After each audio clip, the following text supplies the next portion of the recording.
به یک نظم خاصی که الله در درخت میوه پیدا میکنه، بعد از او پوش می داشته باشه، بعد از او از پوش ظهور پیدا میکنه، رنگ میگیره، پخته میشه، لذت پیدا میکنه، انرژی داره، ویتامین داره.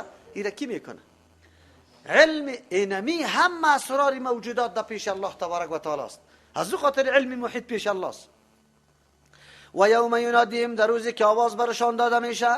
در دنیا خو سرای سجده را برای دیگرها پایین کرده بود، حاجت روا مشکل کشا کسای دیگر هم میدانستند. الله میگه در روزی که آواز برشان داده میشه این شرکایی کجاست؟ همون کسایی که شما گمان داشته که شریکی مسته. قالو میگه آذناک، ما خو عرضه کردیم، پیش کردیم گپی خدا، خبر دادیم تو را، یعنی ما خبر دادیم که گفتیم ما اجنا و اساس ندارم، ما من شهید، نیست از ما کسی اقرار کننده. دو معنا داره. با شرک هیچ کسی اقرار کننده نیست، ما قائل نیستیم که شریک است. حالی دیگه خدا چی میکنه؟ او طرف میزنه که البته میگه ما خلاص میشیم. یک معنی است. ما من شهید، نیست یکی از ما اعتراف کننده به گفته خود. یعنی چیست؟ نیست یکی از ما هم، امی کفار میگن نیست یکی از ما گواه بالای گفته خود نداریم، بلکه ما پی بردیم که گفته های ما کلش بی اساس بود، از روی جهالت و بی خبری بود، از روی تقلید کرکرانه بود، هیچ نوع دلیل برش نداشتیم. اونجا امی گپ پیش میکنه، اینجا امی گپ است. امی مردمایی که به قبرها سجده میکنه و میره و طوافا میکنه، سوال از پیش بکنی به کدام حدیث گنبد جور کرده، بیرق بالا کرده، رختار اوار کرده، این کدام حدیث؟ بیار دلیل و سند، مجاور برش میشینه، ملنگ اونجا پیدا میشه. این در کدام جای است؟ در کدام کتاب است؟ در کدام حدیث است؟ بکشی برام. قطعا دلیل نداره، اونجا دلیل نداره. به مردم معرفی میکنه ای برای فلان مرض، ای برای فلان مرض است، یا ای بابا. و ضل عنهم ما كانوا يدعون، گم میشه از یا ما آن چیزی را کانو که بودند در دنیا یدعون، آواز میداد در وقت مشکلات خود، من قبل در دنیا. و ظنوا، یقین میکنه میدانن، ما لهم من محیص، که اج نیست برای از یا جای خلاصی. گیر آمدن او سخت گیر آمدن که ملامت هم شدن. چرا؟ الله اینقدر دلایل برشان گفت که سعی کنه یک الله را پرستش کنه، یک الله را حاجت روا بدانه، او یا مخلوق عاجزه. لا يسأم الانسان من دعاء الخير، الله تبارک و تعالی طبیعت انسان بیان میکنه، خسته و مانده نمیشه انسان. من دعاء الخیر، از طلب کردن خیر، نیکی و نعمت همیشه طلب میکنه، هیچ وقت هم دانه بند نمیکنه، نمیگه که بس است. و این مسه شر، لیکن وقتی که میرسه برش بدی تکلیف، فیئوس ناامید میباشه، این چیست محروم میباشه، قنوت شکست حال. تو میگی دیگه هیچ در حالش چیستا کسی در دادش رسیدن نمیتونه. عجیب است. اینقدر عمر در خوشحالی ها تیر کردی، یک لحظه سرت سختی آمد، چرا تو اینقدر مایوس شده ای؟ قرآن کریم مردمای نعوذ بالله کم همت کم ظرفیت اینطور بیان میکنه. اما کسایی که پابند دین الله است، اگر سری از وقت طوفان حوادث هم بیا متزلزل نمیشه. میگه جانبی الله تبارک و تعالی است. اگر انواع نعمت ها سرازیر هم شوه، حیثیت خود از دست نمیده، کنترول خود از دست نمیده، بی خود نمیشه که حالی شراب بزنه، کباب بزنه، مست شوه. نه نه نه نه، او را نعمت الله فکر کرده در جای مناسب از پیش استفاده میکنه. این حوادث یکی از جمله امتحانات الله فکر میکنه، صبر میکنه که الله برش اجر بده. فرق است بین دو انسان.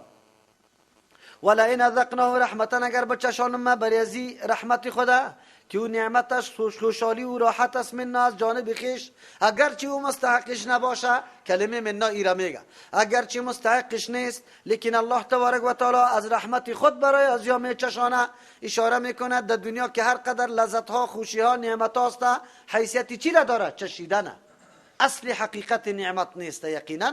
چرا این حیثیت چشیدن داره؟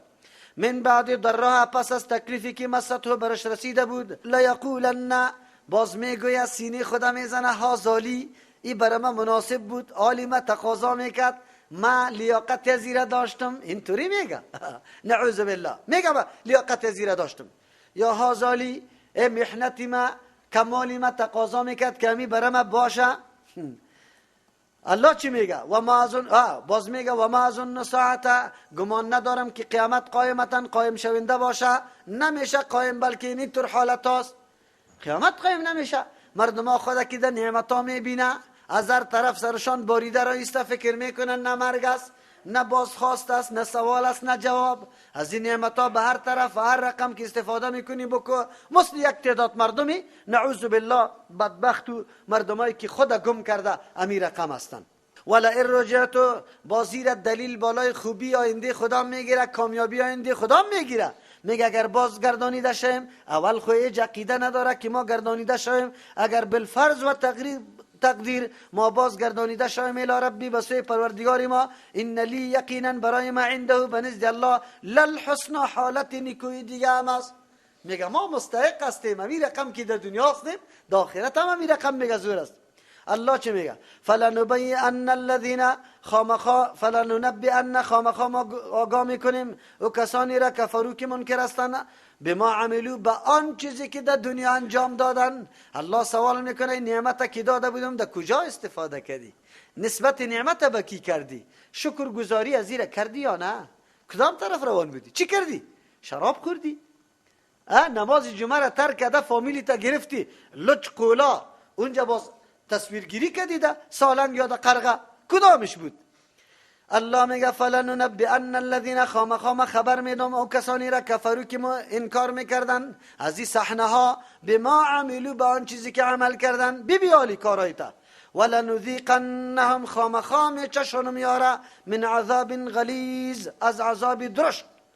و اذا انعمنا علی الانسان، وقتی که ما انعام میکنیم بالای انسان، اعراض میکنه، روگردانی میکنه، نسبت نعمت به من نمیکنه، شکرگزاری نعمت نمیکشه و نه دور میکنه خود به جانبی و پهلوی خود. ما در اصطلاح خود میگیم شانه را خالی میکنه، نه نماز میباشه نه روزه. مرد فقیر به نام الله از پیشش طلب کرده، فرد پالی خود میگردانه، قارم میکنه. خوب و اذا مسه شر، وقتی که برش تکلیف میرسه، فذو دعاء عرید، با صاحب دعاها طلبا حاجتا را طلب میکنه، عریدین بسیار پهن. عرض که زیاد باشه خود طول بیخی اندازه نداره. مانا چیسته؟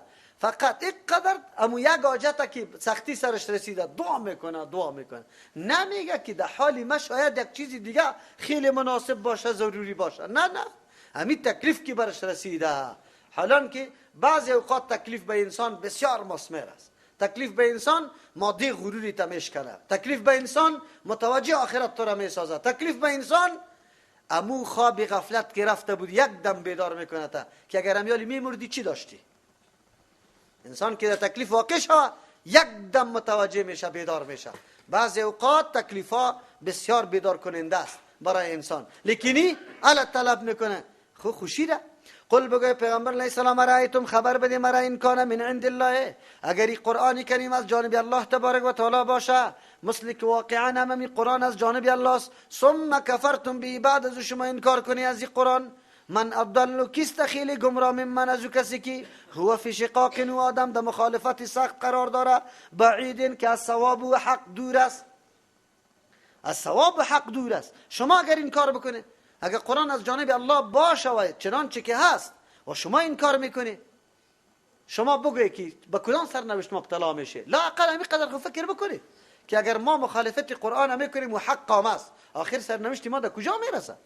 سنوریهم آیاتنا فی الآفاق، الله میگه زود است که ما نشان بدیم یاره آیاتنا، نشانهای قدرت خدا، دلایل توحید خدا، فی الآفاق، در اطراف، در اکناف جهان و ما حولشان، در خارج، و فی انفسهم، در درون نفسایشان، حتی تا این اندازه را یتبینه که واضح شود برشان، لهم برایشان، انه الحق، که الله تبارک و تعالی معبودی واقعی است. یک مانا انه، همی قرآن کریم الحق بالکل واقعیت داره، از جانب الله آمده، نشانه ها خود دلیل است. این دو مانا داره. یک مانا الله تبارک و تعالی میگه نشانه های قدرت خود در بیرون در عالم آفرینش بری تو نشان میدیم، او بالکل نشان میده. هر صحنه زیبایی که تو صبح میکنی او هر طرف نظر میکنی، کلش زبانی گویا بالای توحید و قدرت کی داره؟ الله. هر رنگ، هر گیاه، هر درخت، هر یک برگ درخت بگی بیالی نشانه های قدرت الله را که در این برگ به کدام سیستم جور شده، کدام کارخانه بود که یک رقم پره ها داره، یک رقم رگ ها داره. این رنگ کی برش داده، این تازگی را کی برش بخشیده، این وضعیت، این کیفیت، همه چیز داره. یقینا که انسان باید تفکر بکنه. وقتی از خانه بیرون میشی یک دم نظر بکن هر طرف، یا آسمان نیلگونه، این بر ابرها را ببین کلان کلان از کجا برمیخیزه، یا آفتاب روشن، این حرارت، این صحنه زیبای زمین، این کوه را ببین دیگه، کلش نشانه های قدرت الله است. و فی انفسهم، در نفسایشان نشان میدیم. نفس خود نظر بکن. یک زبانی که ما حرکت میدم آلی انواع کلمات عظیم میبره، کی را گویا کرده؟ همیشه تر است. چرا این رطوبت و تریر الله در دهن مانده؟ اگر خوش کنه باز مرد است و ما 4 دقیقه باز گپ بزنم که قرار استاد میشه آنی.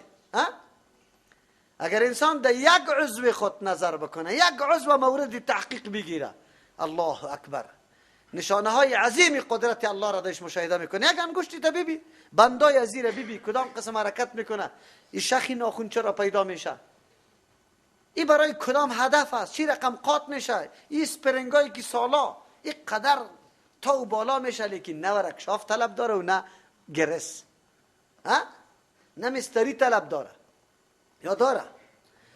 بله. از او خاطر است که هر انسان اگر یک کمی از عقل سلیم خود کار بگیره، الله خدا میشناسه. امو ذاتی که نمی حالات به تو داده آورده، بس الله خدا میشناسی و حقش هم میشناسی که الله چی حق داره سر ما باید مکمل عمری خود فقط در زیر دستور الله حرکت کنم، تابعداری از او باشم. اینی را میگه بندگی. معنی بندگی چیست؟ خود تسلیم کردن در هر خرد و کلان، در هر لحظه، در هر جای، در هر موقع، در هر حالت به الله تسلیم شد. حالت خوشی باشه یا حالت غم، هر رقم کی باشه. حتی یتبین لهم انه الحق، تا واضح شود که یقینا معبودی بر حق الله است، کسی دیگری نیست. دوم ترجمهش، سنوریهم آیاتنا فی الآفاق، زود است که نشان بدم بر ازیا دلایل قدرت خدا فی الآفاق، در بیرون خارج، و فی انفسهم، در نفسای خودشان. این بدبختای اهل مکه نمیبینه که در بیرون خارج مسلمانا تاثیر نفوذ اسلام، تاثیر داخل شدن اسلام در قلبای مردم چقدر تیز است، سریع است.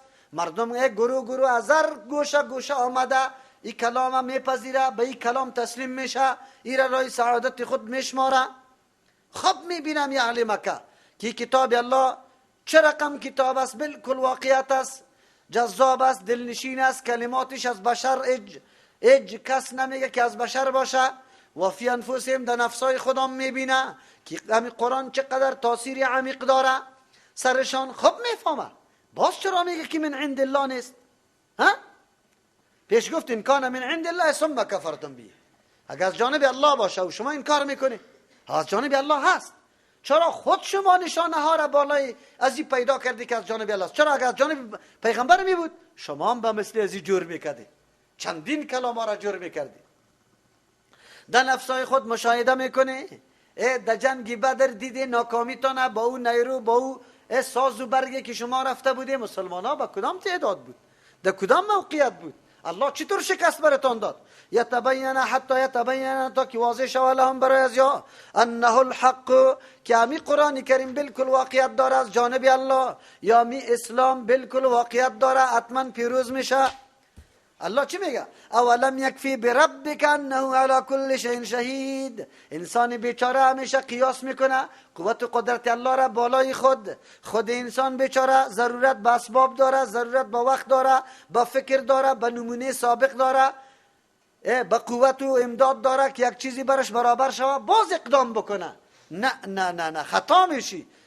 الله را سری خود قیاس نکو. آیا کافی نیست بربک، پروردگاری تو، انه علی کل شیء شهید، که الله بالای هر چیز گواه است؟ بس الله که گواهی حقانیت قرآن، حقانیت نبوت پیغمبر را داده، بس از کفایت میکنه.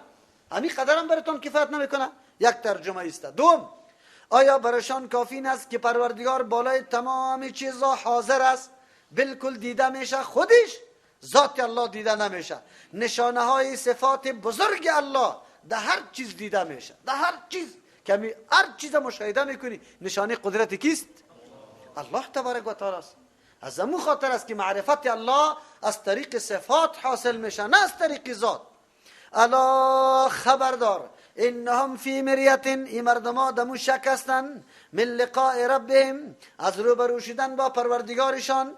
تعالی را در دلشان داخل نشده، ننشسته که ما میمیریم پس زنده میشیم روبرو میشیم با الله. اگر کسی عقیده را میداشت اقدر ببندوباری و گستاخی نمیکرد، اقدر اعتراض و بهانه جویی نمیکرد. خود تنها گپ ایسته که یا عقیده ندارن، در شک هستن. الا خبردار، انه بكل شیء محیط. این بدبختا فکر میکنه که حالات ما کسی آگاهی نداره. یقینا الله تبارک و تعالی به تمام چیزا احاطه کرده. هیچ چیز از احاطه قدرت الله و علم الله بیرون نیست. همه حالات مشاهده میکنه و میبینه. باز الله برشان جزا داده است. سبحان ربک رب العزة عما یصفون و سلام علی المرسلین والحمد لله رب العالمین.